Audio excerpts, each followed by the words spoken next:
Hello, everybody. My name is Clantis, and welcome to the Clantis Dumagute podcast. So, here we are again, meeting each other one more time this week. And as I've mentioned, guys, that I'm going to try my level best to be as consistent as I can. In case you did not know, I do have a 9 to 5, so my 9 to 5 keeps me really, really busy. Sometimes I don't have the time to sit down and do a podcast, but a lot of stuff that are running through my mind, and as they run through my mind, I keep noting them, like, okay, in my last podcast, this is what I talked about, and a thought just crossed my mind that reminded me of something that I had said in the previous podcast. And so definitely I have to do a video on that. But I must also thank everybody that have been emailing me. Some of you are making suggestions or sending me suggestions on what I should talk about on my podcast. I know the very top, how do you put this? The most requested podcast is about business, how to do business in South Africa, how to register a business in South Africa, those nitty-gritties, technicalities. And I've noted that that video or podcast is definitely coming. I think I'm just going to create a video on its own rather than a podcast. And I'm currently doing my research on that. I think some of you are asking these questions because you've done your research. Now you want to compare notes with me being a South African citizen, and I think you want to place trust on me than you would on the research that you have done, I think. And I think chances are we have the same notes, but for confirmation's sake, I'm definitely going to create a video rather than a I'm sorry, guys. I am still recovering from flu. Oh, by the way, just in case I have never told you this, during COVID-19, I did catch it, and it was severe, but also not severe. So every time I catch a cold, I notice that there's this space in my lungs that kind of like, projects my lungs to, I don't know how to explain this. So when I try to talk, I find myself running out of breath, and I know it's because of, I don't know what damages were done. I did try and get help, not exactly help, but to check if I'm okay, and I was told I'm fine. But I don't understand, every time I catch a cold, and usually my cold doesn't last that long because I'm a person who hardly ever gets sick anyway. And so I keep saying I'm recovering when in fact it's that moment where my lungs, I don't know whether they contract or they expand, and then I find myself not able to talk. Instead, I cough. If you've had COVID before and you're experiencing the same thing, please comment down below and let me know that I'm okay. But anyways, secondly, guys, I'm going to be doing a lot of administration at the beginning of this podcast. I know somebody not so long ago said to me, get to the point. We don't want to hear about your administration. Well, the last time I checked, this is my podcast. And if you're watching on YouTube, that is my YouTube channel that you're watching me from. To command and demand things like that of me because of your short span of attention, that's got nothing to do with me. And I don't think something like that is something you need to announce to the world, that you have a short memory. What do you call this again? You have a short attention span.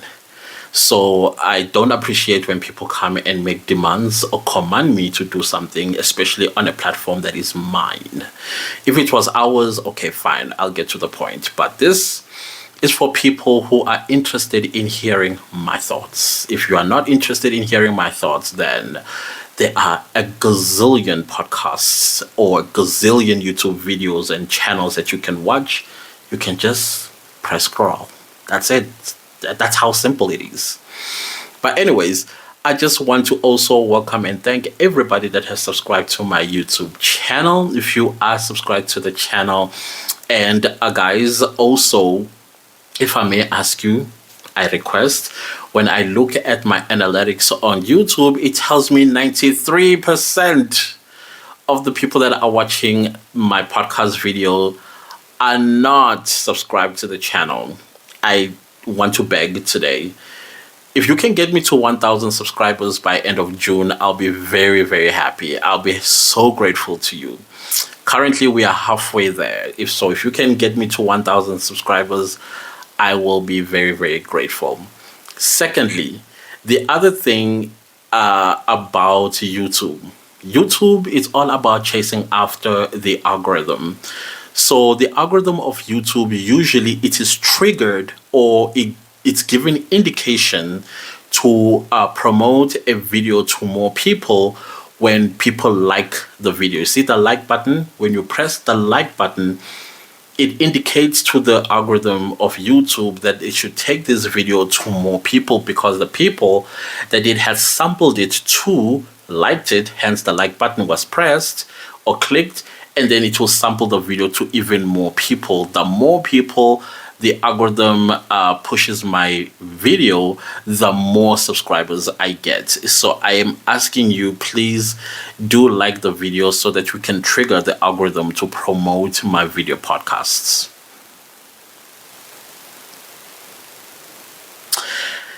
Well, guys, the last one. This is the very, very last, okay, maybe second last. The second last admin that I have to do is that currently there's noise going on outside. I'm not sure if you can hear, and my microphone is still giving me a bit of a problem. Of course, this is something that I'm going to have to sort. I have to buy a whole new filming equipment for my YouTube channel, which is something that I'm going to do a little later. That is another reason why I need to get to 1,000 subscribers, so that when I start getting paid by YouTube for you watching, I can buy these equipments that are required in order for me to have better audio and better quality of my videos. And so now and again, you're either going to hear people making noise outside. You're going to hear children screaming, as they always do. And so for the YouTube channel, I'm going to edit those noises out. So you're going to be seeing quite a number of jump footage rather than a smooth running podcast video. I apologize for that. It's out of my control. But anyways, I am moving away from this apartment. I am going somewhere else where it's much more quieter, and I cannot wait. I think I move on the 1st of July, which is my birthday month, by the way. So anyways, guys, I thank you for listening to this long admin on the video. Now, let's get into today's video. So today's video is... for me, it's fun to talk about. Again, this is not a research material type of podcast. This is me talking what's on my mind. I think that's the last thing on the admin. This is me talking about what's on my mind, and what is on my mind in most cases is stuff that I observe as a South African citizen. Not only do I observe these things, some of them are things that I've experienced myself. If I have not experienced them, I've learned about them. I may not be accurate in the details, but I know I've learned this before. And let me tell you something that I've learned when I was back in high school. Now, last week, or the last podcast, I talked about black tax, and I also talked about how the apartheid system really did a number on black people. So I would say that my older brother and myself, towards the dying days of apartheid, I started school in an all-white school. I remember being the only black kid in a white school. And my brother also was the only black kid in his own, because he's older than me, so he was classes ahead of me. And so he was the only black kid at that level of his schooling. And I remember I used to have American teachers. Funny enough, I had American teachers, and I remember one of my teachers was an African-American teacher. It was a lady that came from Philadelphia, I remember very well. And she taught me English from grade 1 all the way to about grade 6. So I've been with this lady for almost, what, 5 years, teaching me English. And when I picked up English accent, I picked up an American English accent. So this is why sometimes people get a little bit confused when I'm talking. They will ask, "Are you American?" And I'm like, "No, I'm very much South African. As a matter of fact, Ngum Zulu Paka." That means I'm Zulu. So then they'd be like, "Oh, really? I thought you." So that's because when I was taught English, that's the accent I was taught in. And the funny thing is that somebody came to my comment section because I'm talking a lot about African Americans on my video, and they thought that I'm being annoying by trying to be American. And I'm thinking, why would you conclude like that instead of first finding out why do you talk like that so that you get to know my story?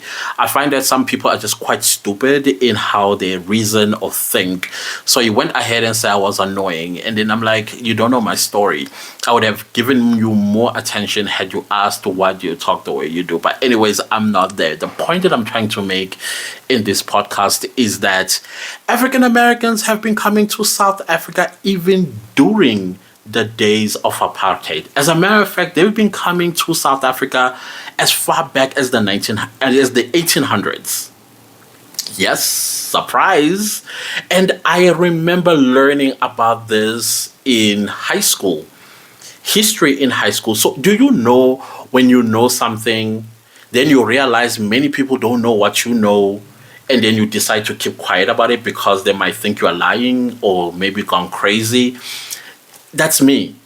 Because when I went to this all-white school in the dying days of apartheid, we used to get taught the real history. And I found out a little later, as I was growing a little older and wising up, because I've never been to a township school or a so-called black school, never been there. But I learned that we were taught two different things. What I was taught in a white school was not being taught in the black school, which kind of like makes sense because the black school side of education, that education system was watered down.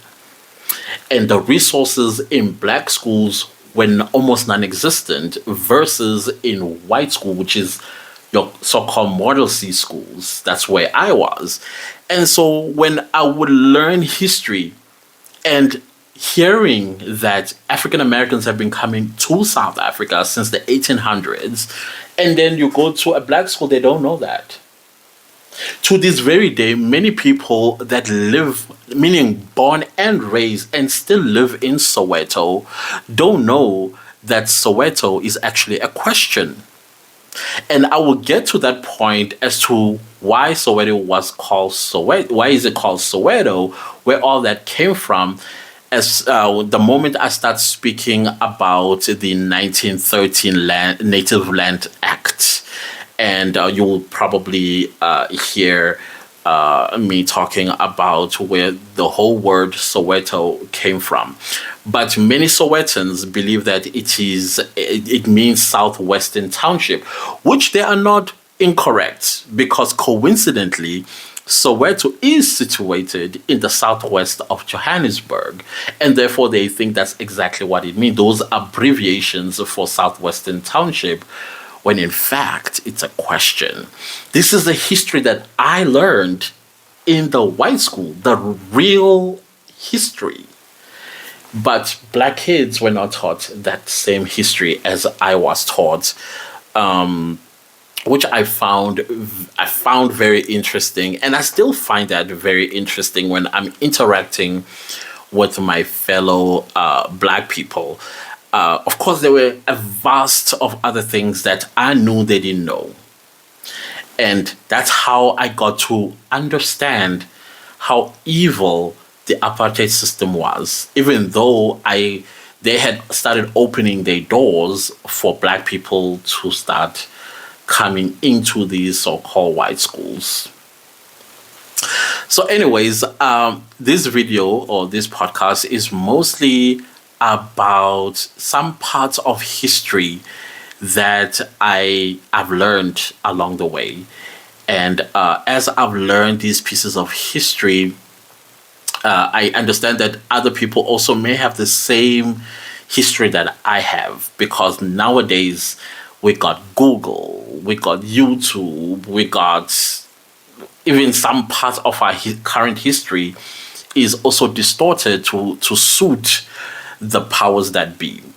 And I find that to be very upsetting, to say the least. But anyways, let's get into what I'm trying to talk about. And I think this video is going to be a two-part podcast. And I'll tell you why. The point of this podcast was to tell you about the people of South Africa. So if you did not know, or for the people at the back, South Africa has 11 official languages. South Africa is in the southern tip of Africa. Africa has 54 countries. South Africa just happens to be right there at the bottom of the continent. We are right there. I think our closest neighbor is Australia. I'm kind of a little bit surprised why we're also not considered as down under, because that's where we are at. South Africa is surrounded by two oceans, that is the Atlantic Ocean and the Indian Ocean. The line that separates the two oceans, I think it's called Cape Gallows. It's beautiful there, but it's very, very windy as well. I wouldn't recommend going there for a holiday, but maybe for an experience. But also make sure that you are well grounded, because the weather there can change at a split second. South Africa is also known as the Rainbow Nation because of the diversity that you are going to find in South Africa. I personally call South Africa the real United Nations for obvious reasons. Seemingly, South Africa has collected every nation in Africa and almost every nation in Europe, every nation in Asia, and in the Americas. They are all here thriving. So I feel like South Africa is the real United Nations, and the Rainbow Nation part is okay. I get it, because we have 11 official languages. We have whites, black, Indian, colored. Like as I mentioned in a previous video, the term colored is not a derogatory word. Here in South Africa, it's a classification of people who are mixed race, whether that is a mixed race of black and white, or black and Indian, black and Chinese, or Indian and white. That's what you classify as colored people in South Africa. And unfortunately, as I've also mentioned, which is part of what I'm going to talk about, the Khoisan and the Khoi and the San peoples, they are also classified as colored people, which I feel is an injustice to those people. Stripping them off their identities is just not right.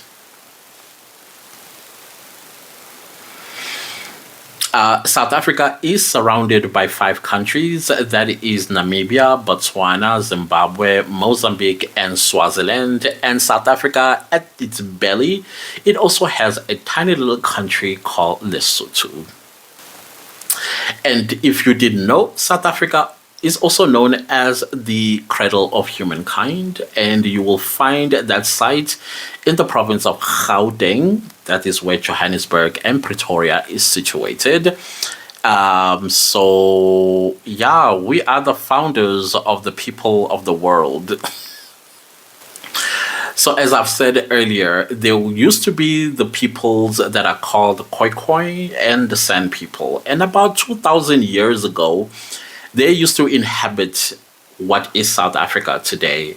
And about 2,000 years ago, the Bantu people came from the Great Lakes, and they migrated down to South Africa. And that displaced the Khoisan people to the northern of South Africa, as well as the southwest of South Africa. Today, they are known as the Western Cape and the Northern Cape, and some Khoisan are also found in Namibia. So So about 1652, a man by the name of Jan van Riebeck Riebeck, I think, that came as far as the Netherlands, came and settled in South Africa. These people called the Dutch people. They when they settled down in South Africa, of course, they came across what today is called the Western Cape, or while they called the Cape of Good Hope. They, of course, met the Khoisan there, and the Khoisan, once again, they were displaced by the Dutch people. And while the white people, or those Dutch people, were busy killing their livestock as well as stealing their land in order for them to settle in there and start farming. The Dutch people here in South Africa, they are known as Boers, or Boers, as some people call them, and that is loosely translated as farmers. So Bantu people as well are also known as farmers. So when Bantu people came from the Great Lakes, they too came to South Africa, took land, and also started farming. And then when the Dutch came, they came and also kind of like displaced the Bantu people, killing their livestock, their plantations, as well as stealing their lands, which we're going to get into that as I move with this podcast. So when these Dutch people came to South Africa, they did not come alone. They came along with some slaves that came from the Dutch that came from the East Indies, India, as well as Malaysia.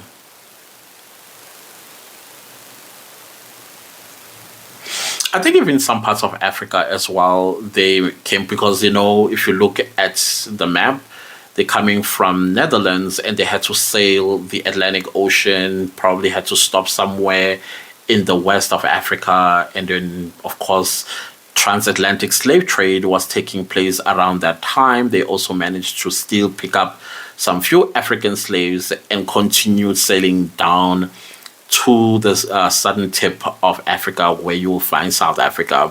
They brought those slaves, they brought those people and enslaved them here in South Africa. So just as South Africa was experiencing a new invader by the Dutch people, little did we know that little did South Africa know that in the late 1700s, the British were also making their way to South Africa. And when they did land in South Africa, they met the Dutch. And when they met the Dutch, of course, colonizer was colonizing the colonizer. And of course, there was some sort of disagreement because when the British people came, they also came to the Cape of Good Hope with their own laws. They came with their own rules. They came with their own religion. They came with their own whole set of psychology. And the Dutch people at this point probably already created their own identity in South Africa. And one of that identity that they had created for themselves is the Afrikaans language. The Afrikaans language is a mixture of Dutch, Malay, and some, what they say, local languages. Because I've tried my level best to find some Zulu in Afrikaans or some Xhosa in Afrikaans, but okay, none exists as far as because I do speak the language. I understand the language as well, because when I went to all-white school, there were only two languages that we were allowed to learn, which was English and Afrikaans. No any other native language was allowed to be taught in an all-white school. So, of course, the British colony, when they came down at the Cape of Good Hope, they tried to force down the English language on the Dutch people who already created a language of their own, like I said, Afrikaans. And of course, the Afrikaners at this point in time, they were like, you know what, we've had enough of these people.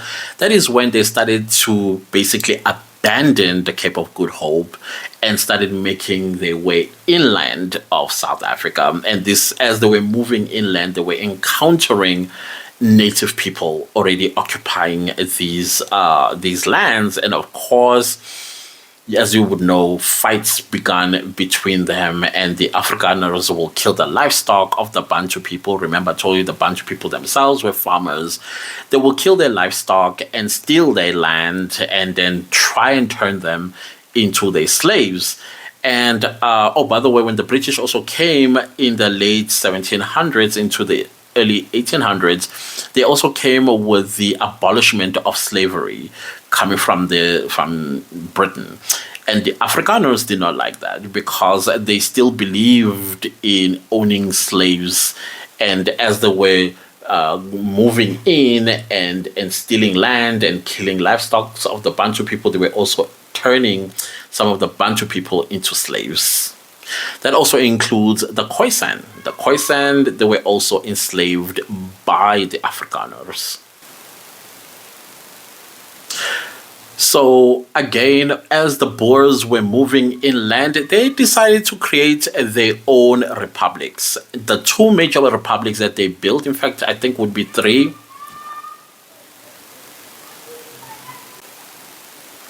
As a matter of fact, I would say there were three colonies. That is the Cape of Good Hope, that will be the Transvaal, as well as the Orange Free State. And probably the fourth one will be Natal, which today it is the Kingdom of the Zulus, which is KwaZulu-Natal. It's always been the Kingdom of the Zulus. But I think, I would say five. So let's see. That will be Cape of Good Hope. That will be the Transvaal. That would be the Orange Free States. Then there would be Natal. Yeah, I think it's four. I could be wrong. If you're South African, please do comment down below and let me know which one I'm missing out there. But this was under the Afrikaners or the Boers at that time, as they were busy. The word that rhymes with grape, as they were, but remove that G, as they were busy graping the land as they moved inland and creating themselves and taking for themselves pieces of land and turning those lands into what you would call today their farm. So moving towards the late 1800s, this is around 1879, 1880 or so, the British colonizers, they still made their way inland as well. And as they were making their way inland, once again, they encountered the Afrikaners or the Boers. And of course, as they were coming inland themselves, they were coming with the same laws and the same practices and also bombarding and trying to take control of these colonies, including the four republics that I've talked about earlier. And the Afrikaners were saying, like, you know what, we've had enough with the British. And so in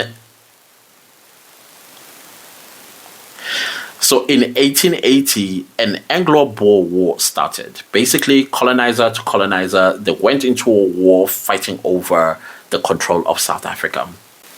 This war was only for 1 year because it ended in 1881.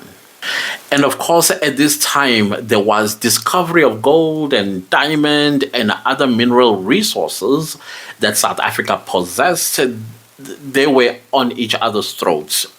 Who is going to control these mineral resources? Not only they were busy at each other's throats, other European nations found out about the gold rush and the diamond rush in South Africa, and they also made their way through. And then these people formed alliances with each other, fighting basically each other. The Afrikaners then went to the Bantu people and said, hey, listen, we need to come together and fight off the British people. And of course, the Bantu feeling that, okay, they've lost a lot because of the Afrikaners, and goodness knows what the Afrikaners promised the Bantu people, whatever it is that they promised them, that made the Bantu people say, okay, fine, we will fight with you, fighting off the British. And that's exactly what happened. A lot of black South Africans joined the Afrikaners in fighting off the British colonizers. Because in 1899 to 1902, the Second Anglo Boer War ensued. This is once again the Afrikaners or the Boers versus the British fighting over control of South Africa. And then this time around, the Afrikaners had help from black people, which is very upsetting if you think about, because the same Afrikaners who were assisted by black people, because a lot of black people died in that Anglo Boer War, helping what they thought was a friend, when in fact it was a serpent under the grass.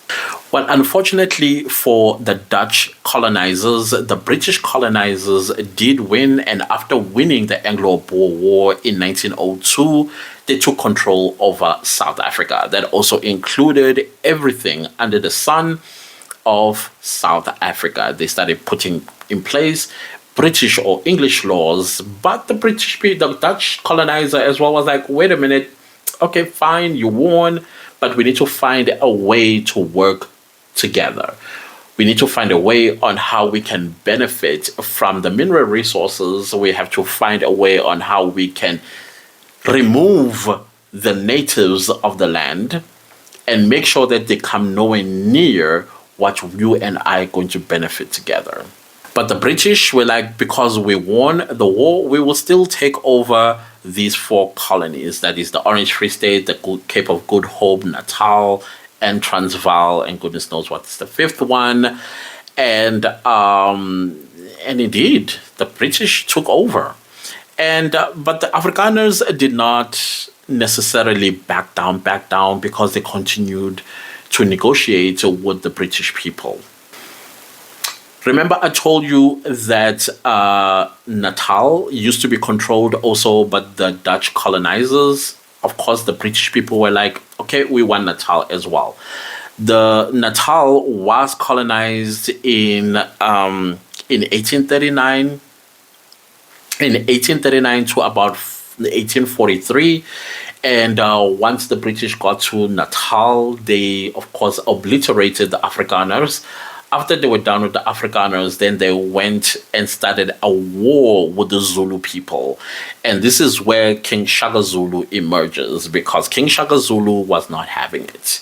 He came up with a very clever military strategy in how to win the war against the British people, which he did.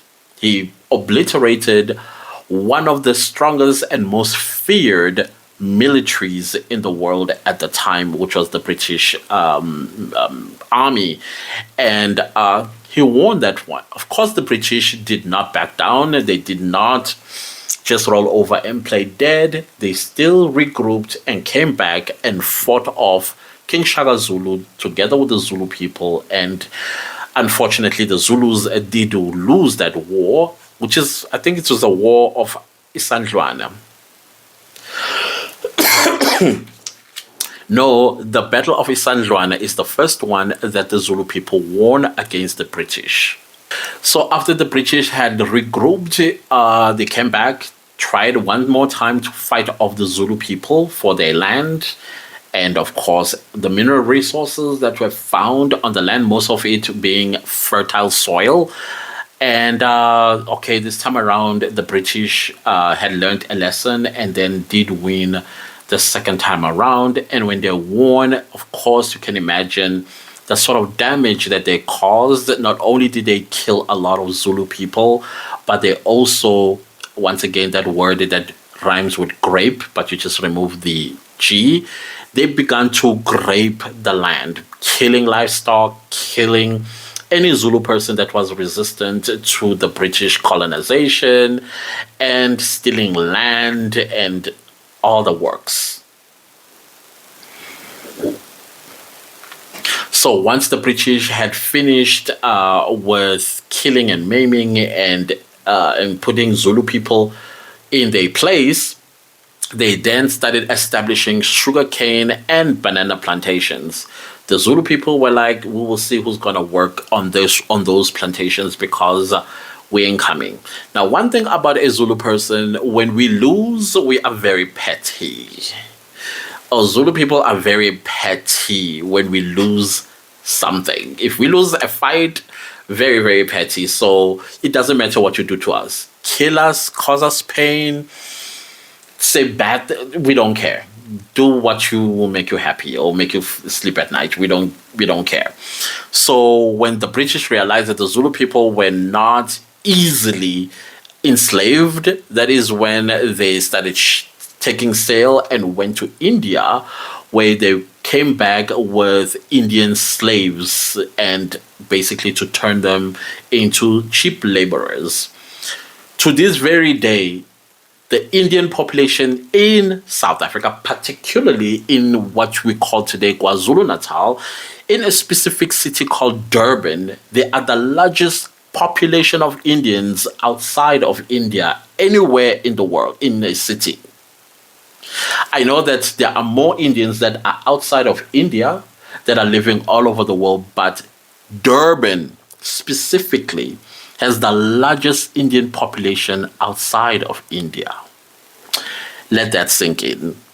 They make up, I think, a quarter of the population today, if not more. I'm not quite sure there, but that comes from the fact that the British people, when they could not turn Zulu people into their slaves, they went to India and kidnapped those Indians and came to South Africa and made them laborers of sugarcane and banana plantations, which to this very day you can still see when you are in KwaZulu-Natal, Durban in particular.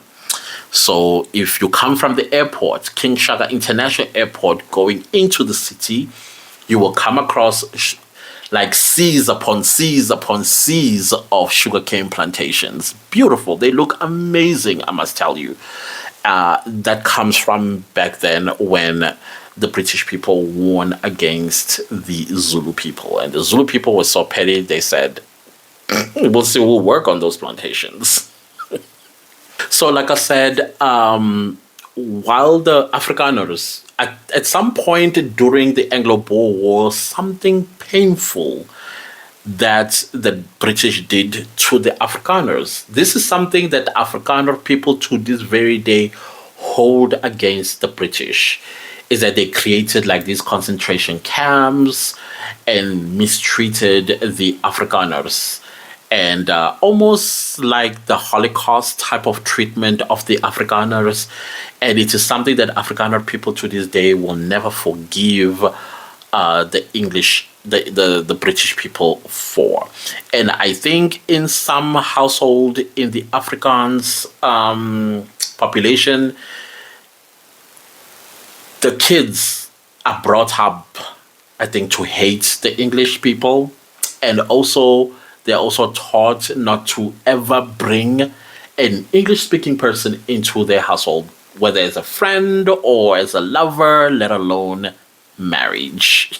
So there's that thing between the English and the Afrikaners to this very day. However, though, around the 1910, or building up to the 1910 into about 1961, the British and the Afrikaners then came together, and then they formed what was called the Union of South Africa, which was established in 1910 under one flag. That flag today is illegal because it represents apartheid, and apartheid was declared as a crime against humanity. And if you are caught or seen waving that flag in South Africa today, you could get yourself jail time. In recent years, we've seen some Afrikaners by force trying to raise the flag, but today they're in jail. Oh, by the way, racism in South Africa is against the law. Should you ever call a black person the K word, you're going to jail. It's like the K word in South Africa is equivalent to the N word. When you come to South Africa, I'll tell you what that word is.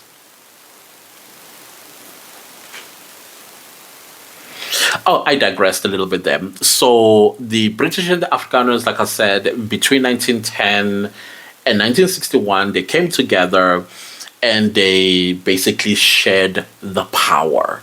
Not only did they share the power, but they also started sharing the benefits that they were getting from the soil of South Africa, whether it was in farming, whether it was in mining of minerals, or whether it was in the building of the cities of South Africa, which you see today.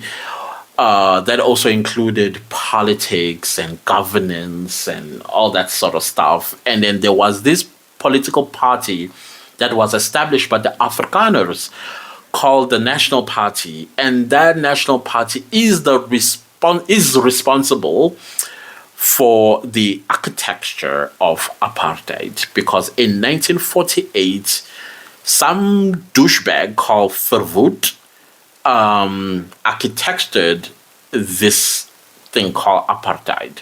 Now, if you didn't know, or probably you always hear the word and you don't know what it means, apartheid basically means separationness or segregation. So they felt that these two enemies who are now buddy buddies, let's make sure that black people. The first thing that they did was to strip black people of their citizenship. If you are black, in 1948, under the apartheid system, you were not considered a South African. That also included the original owners of South Africa, and that is the Khoisan. How do you do that to those people? How do you strip them of their identity like that? I can understand with the Bantu people because they were coming from the Great Lakes, but that also does not make them less African. You come from another part of the world outside of the continent. You come in, not only did you grape the land, grape the livestock, grape everything that makes up those people, you also come and you strip them of their very dignity, which is their nationality. And so the National Party was like, no, let's keep black people away from everything that the British and the Dutch colonizers were enjoying. That is economic benefits, politics. They did not allow black people to form political parties or form any type of association with each other. If there were more than two people standing in one corner, that was breaking the law according to apartheid laws. Because that is an association. You are building some kind of association that probably you are talking about toppling the government or whatever the case is. So, of course, there were prime ministers and then eventually presidents after 1961 when South Africa became the Republic of South Africa. And of course, the National Party now in charge of South Africa, coming up with this evil policy called apartheid that made sure that black people, remember the same black people who helped them to fight against the British, and the very same black people who lost people, lives for these people. Today, they don't want nothing to do with them.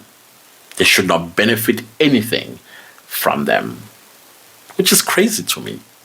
How evil can you be? So not only did the apartheid government, the National Party, introduced apartheid, they doubled down on it. They came up with a law in 1913 called the Native Land Act. There they showed their, how do you put it, their nature, how evil they are, the Dutch people. Back then, I don't know now. They showed their evil. They showed how evil they are.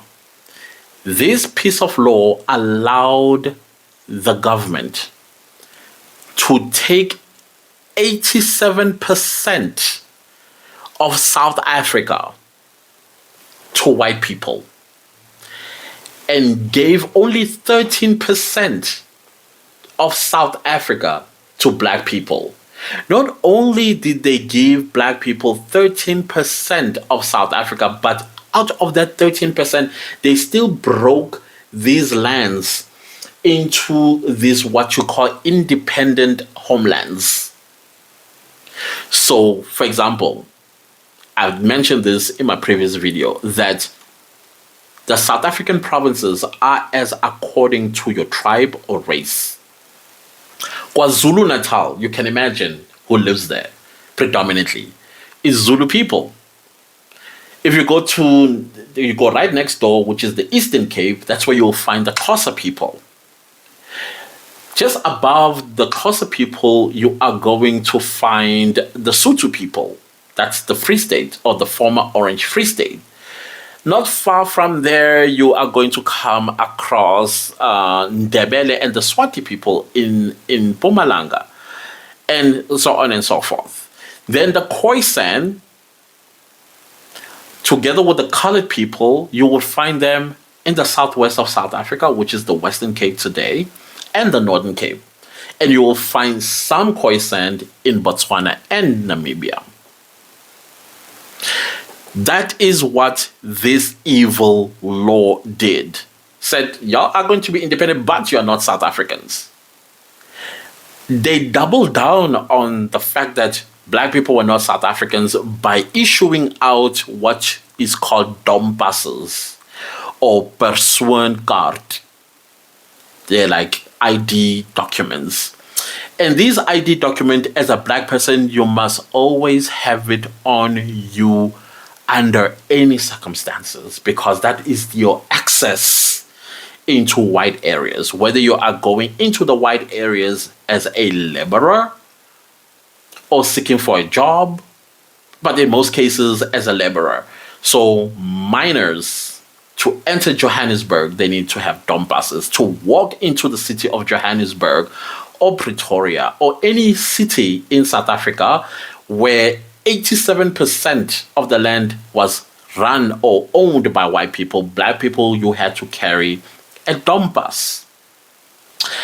Come 6 p.m., a black person must be out of sight in those cities and suburbs.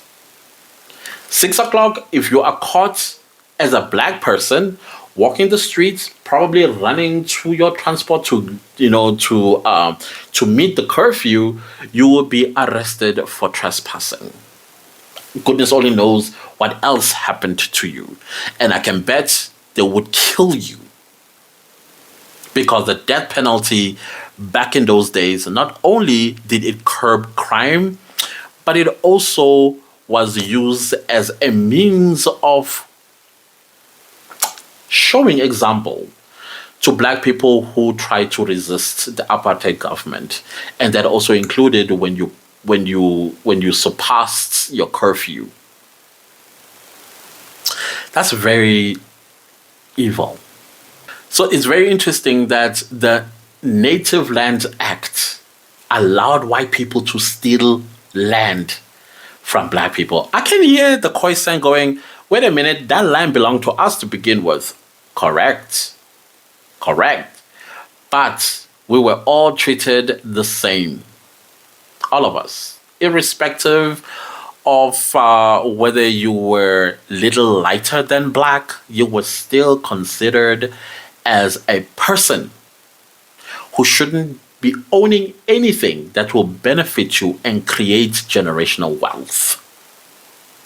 So the apartheid system also made sure that black people did not have any political freedom. We couldn't have our own political parties. We couldn't participate in any elections. We couldn't vote for anybody for that matter. No black person was allowed to be a member of parliament, making laws of the country. As a matter of fact, that was something they made sure that we did not come close to. But the major thing that the apartheid system made sure it did to black people was to ensure that black people did not benefit anything from the economic boom that South Africa was experiencing. The discovery of gold, the discovery of diamonds, the discovery of uranium, the discovery of other mineral resources that the land possessed. that belonged to the natives of the land. They made sure with this policy that black people were nowhere near. That is why black townships, if you come to South Africa or you've been to South Africa, I'll give Soweto as an example. If you've been to Soweto, you can actually see the city of Johannesburg from afar. You can actually see it. That's how the apartheid system did with all the other townships. Keep black people away from the economic activities of that particular city that they owned, that they were benefiting from. They took black people and put them in lands that were rocky, lands that you can't do anything to sustain yourself. You can't farm the land. You can't come up with any produce. All you had to do was be dependent on the apartheid state. You had no choice but to travel from your township that they have designated for you to come and work, enslave you, pay you peanuts, send you back home to whomever you are going back home to, and still feel like you did nothing. You own nothing. Okay, fine. While they were building these townships today, we call them locations, they would build black people forum houses. And that's the apartheid state. Will build forum houses, which you will see when you come. They're still evidently there. They still exist to this very day. You come to Soweto, you go to Alexandra, you go to Umlazi, you go to Kwamashu, you go to Langa, you go to other places in South Africa, you will find these forum houses that were built by the apartheid system. But when you look at the distance between the city and these townships. It will take you almost 35 minutes to get to the city by taxi. And that was deliberate, to keep you away from the economic activities. 6 o'clock p.m., be out. You're not allowed in. Oh, I forgot to mention, maybe I did mention it, that the apartheid policy divided the population into 4 categories.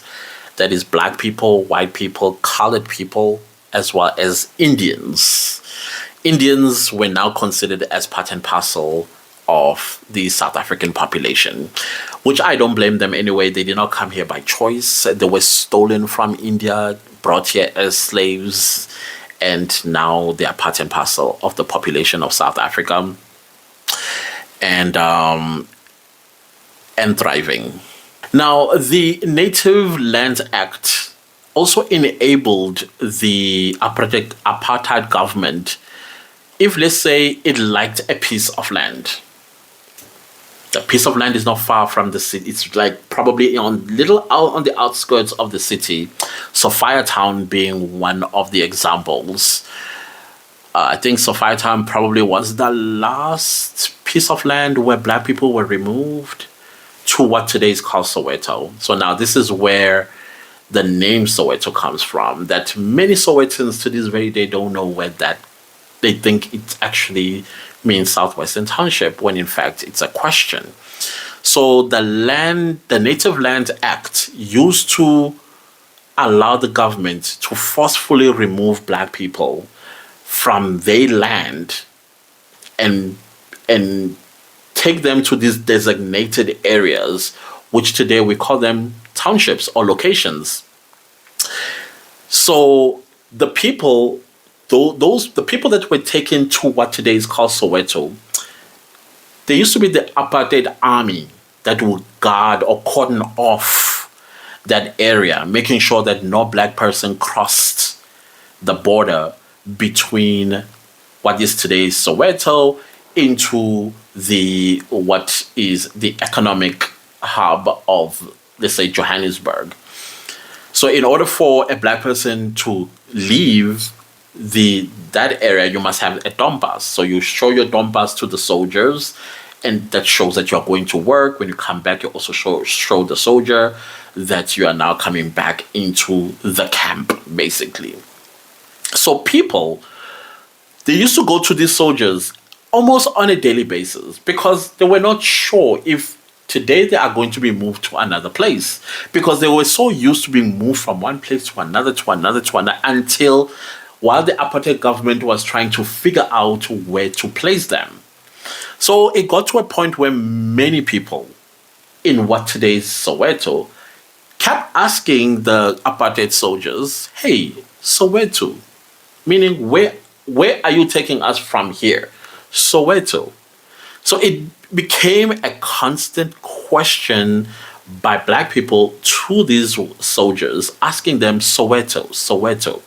So now every time that the apartheid soldiers, when they leave home, probably the wife will be like, so where are you deployed today? They will tell the wife or tell their friends or tell each other, oh, today I'm deployed in Soweto. Now, Soweto is a nickname to the soldiers because they keep hearing this question asked to them every single time. And they have to tell them that we don't know. The government hasn't told us where to move you to. So now to them, it was, oh, I'm deployed in Soweto. So that's how the name Soweto came about. So even when it went down in history, written by white people, by the way, the southwestern township was nicknamed Soweto by the apartheid government. So that's where Soweto comes from. And it kind of like stuck because today that township is still called Soweto to this very day. Yes, coincidentally, it's in the southwest of Johannesburg. But it does not mean that. It's a question. If you were Sowetan, you're welcome. Under the Native Land Act, black people and white people were not allowed to be friends, let alone sleep together, let alone have a baby, let alone get married. That was against the law. Should you be caught in a relationship with a white person, if you are black, of course, they always punish the black person, then punish the white person. I think the punishment was by death. Yeah, you'll be taken to the guillotine. Unfortunately, was it the guillotine? No, it wasn't. What was the hanging? The gallows. Yeah, black person was taken to the gallows. That is why Trevor Noah, in his book, he says Born a Crime. I think that's his book, Born a Crime, because his father is white and his mother is black, and they were lovers under the apartheid system, and they were breaking the law. And when Trevor Noah was born, hence he says he was born a crime.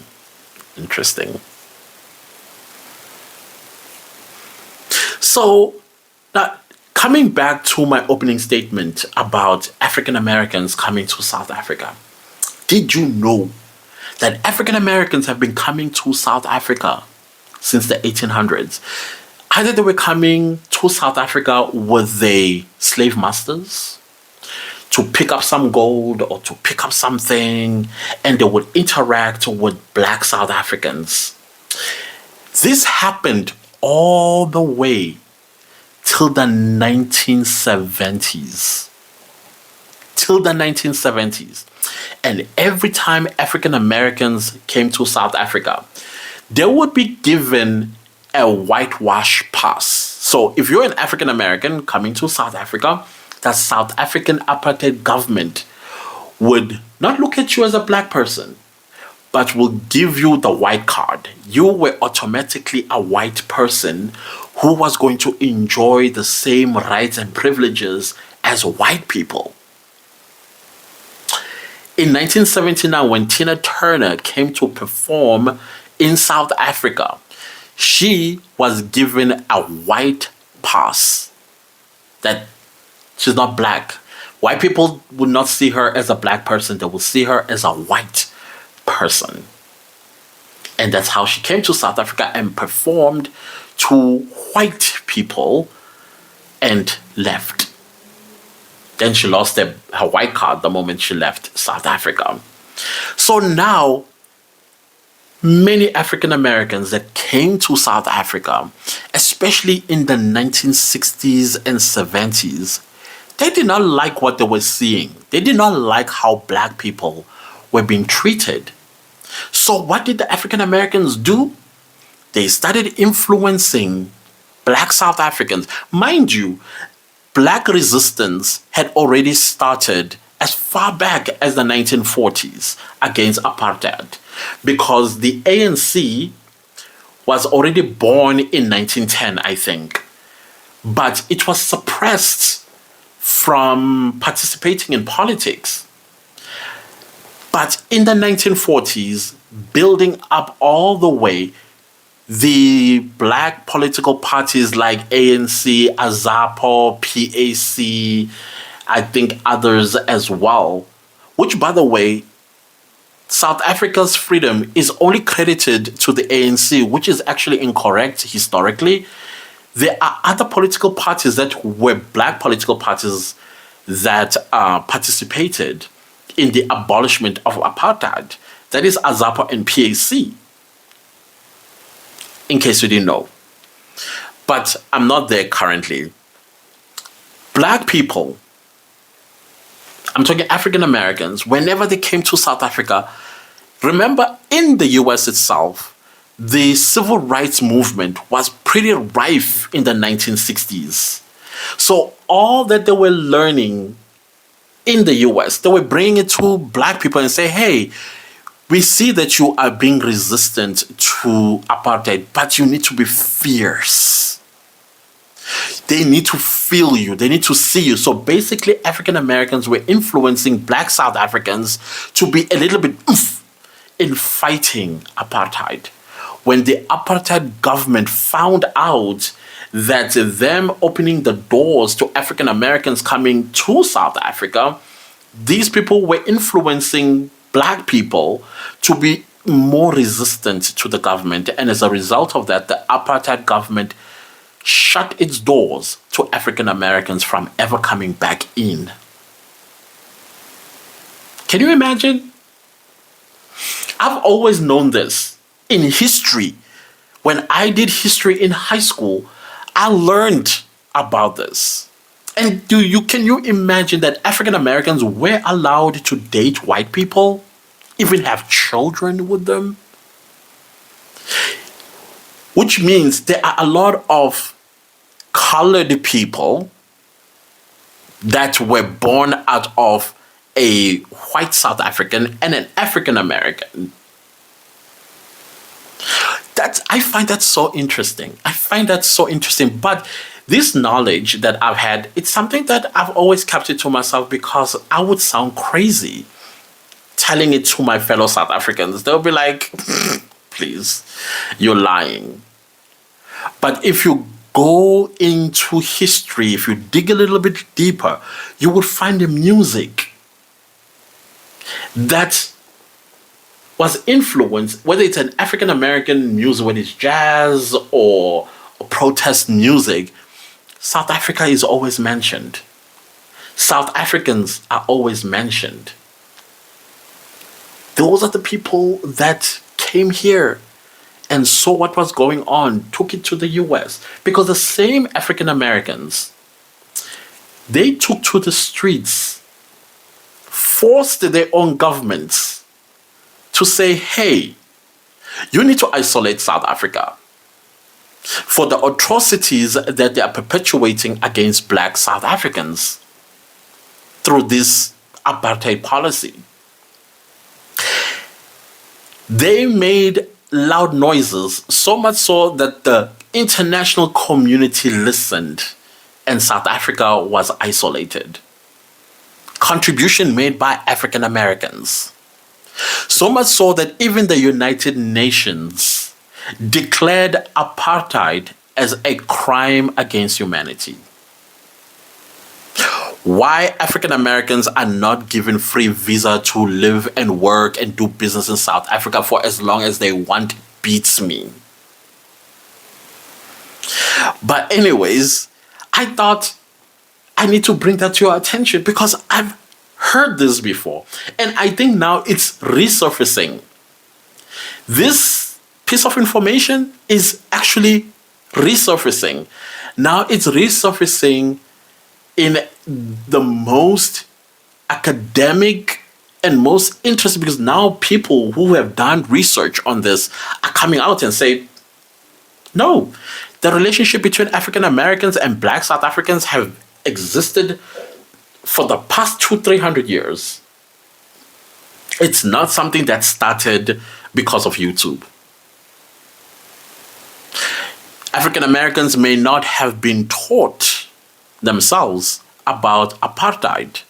We all know that white people who are in control of many things, they would distort history.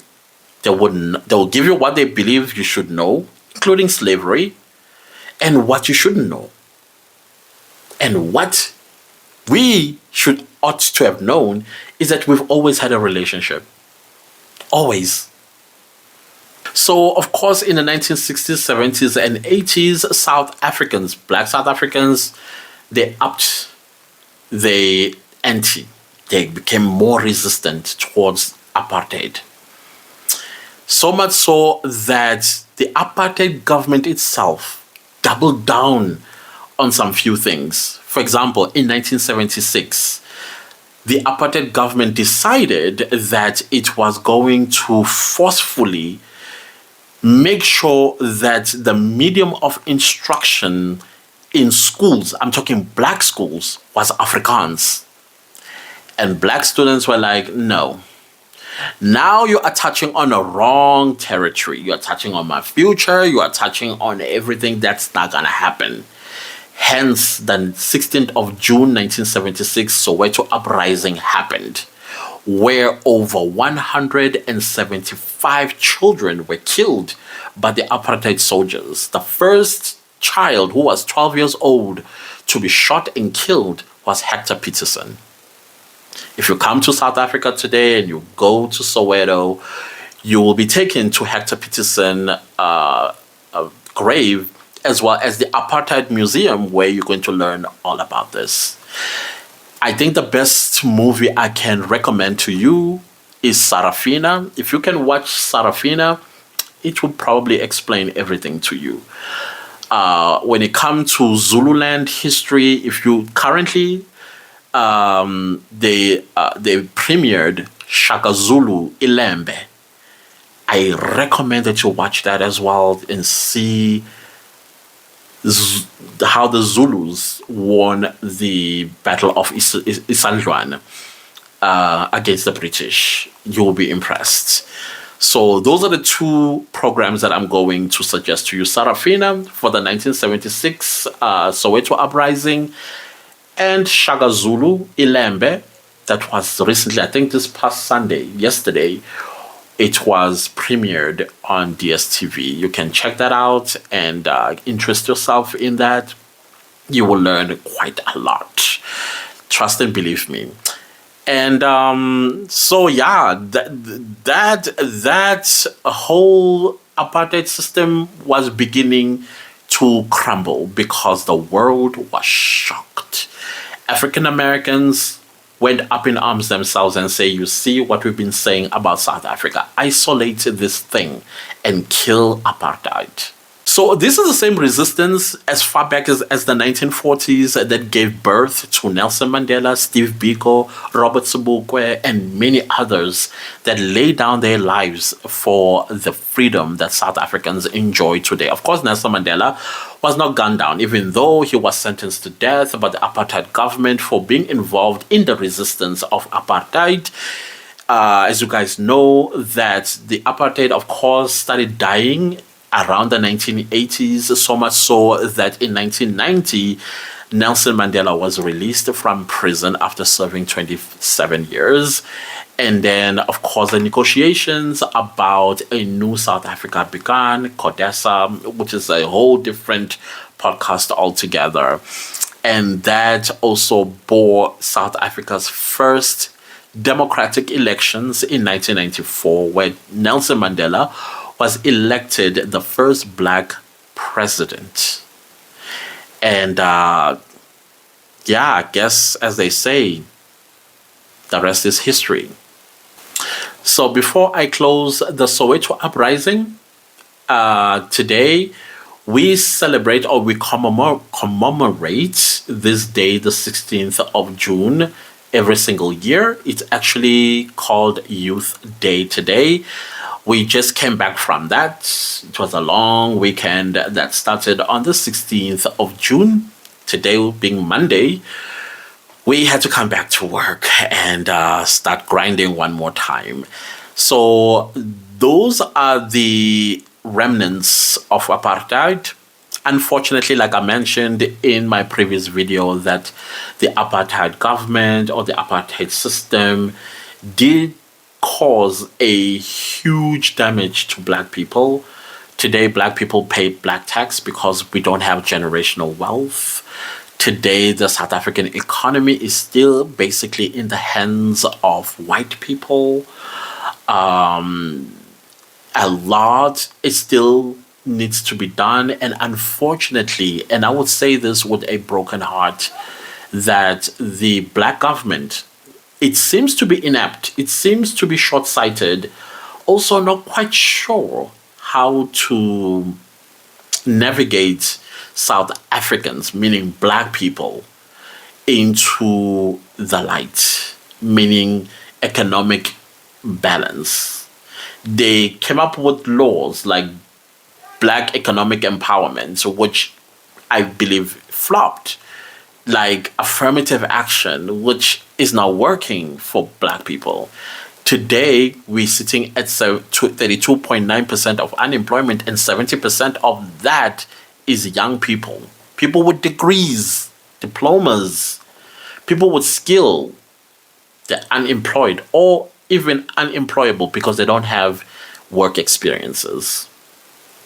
So all of that, it is the residues of apartheid. Apartheid did a number on black people and continues to do so. And the part that irritates me the most is that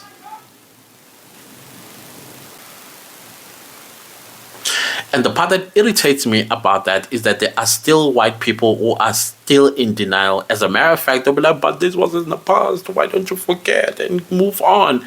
How do you do that when you are not in control of the most important things that will change people's lives? That doesn't make sense to me. I accept that we are a forgiving nation and we have forgiven a lot of people, and we took the route of not going through a civil war. But instead, black people always came halfway to meet the other group, and the other group was just not interested. They're not interested. Even on commemoration days like June 16, you'll never find them filled up in the stadium together with black people. They sit at home, have braais, probably even call us the K word. But that is on them. It's not on us. We continue as South Africans to work and improve ourselves. Maybe one day something miraculous will happen, but I believe that you create your own miracle.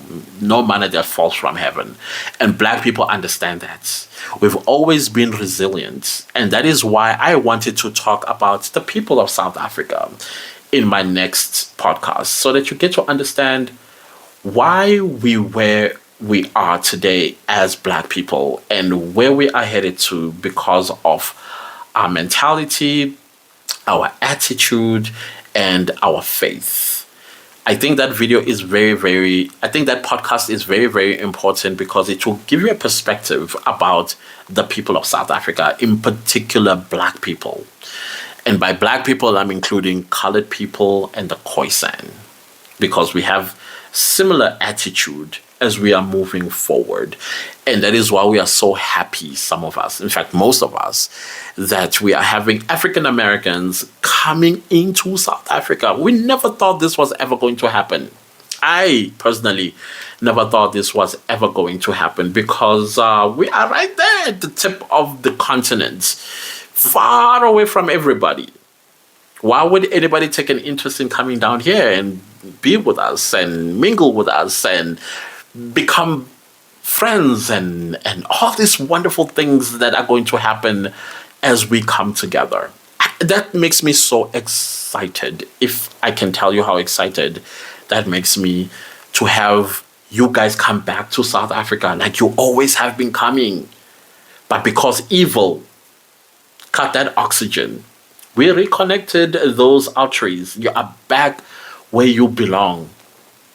And we are going to build this country together, and we are going to build ourselves in the process. Again, South African government, what's up with you? Give African Americans free visa. Let them be here for as long as they want. As long as they want. If you are a South African lawmaker, wherever you are, and probably you came across these podcasts, can you propose that in Parliament for real? Give African Americans, in fact, no. Give the black diasporan free visa into South Africa. Let's not be short-sighted. Many of these people have skills that we need. Many of these people have innovative ideas that they can bring here and credit them to South Africa. Come on, stop being short-sighted. That's what I think. Anyways, guys, thank you so much for listening to me. I thought this was going to be a two-part podcast, so I decided, you know what, let me just finish my entire thoughts on this matter because it's a lot that's going on in my head, y'all. It's a lot, and there's still more going on in my head. So I thought maybe let me take you down memory lane about our country. I'm saying our country because African Americans, African diasporans, South Africa is your home too. The whole continent is your home. And I am comfortable to say that. You are very much loved. Don't believe anybody that says we hate you. That's propaganda which has fallen apart. Actually, let me share this before I go. I don't know which video it was. I saw a white lady. I think she's a black ally or something like that. And she was saying, oh, they're waking up. They are waking up. They are waking up. And as they wake up, they're going back home. That's what she said. And I was very interested in what exactly she was meaning by they waking up. Waking up from what? I had hoped she elaborated on that, but of course I know what she meant. And I also saw another white lady saying, oh, somebody was sleeping on the job on how Africans hate Americans. I thought that was a very interesting comment, that it was not created by black people that Africans hate African Americans. It's created somewhere. And then it so happened that many white people know this, that it's created from their side. And somebody was sleeping on the job because now African Americans have woken up to the fact that there's no such a thing that Africans hate African Americans. Yes, there may be Africans that don't like African Americans for whatever reason. As a South African, I wouldn't know why. We don't travel. They do. And probably they've got some experiences with African Americans that turn them into the people they are today. I don't know what that is. But as a South African citizen, and I think many South Africans can attest to what I'm saying, we never hated y'all. Never hated African Americans. Never hated black British. Never hated black Canadians. Never hated black Brazilians. Never hated black Argentinians. And so on and so forth. Never. So anyways, again, thank you so much for watching. Please do not forget to subscribe to my channel on YouTube. Please give me that 1,000 subscribers by end of June. I would highly appreciate that. Share the video podcast as far and wide as you can. Also leave me a comment down below. And thank you so much one more time for watching. If you're watching from YouTube, if you're listening, thank you so much for listening. Until we see each other again next time, goodbye.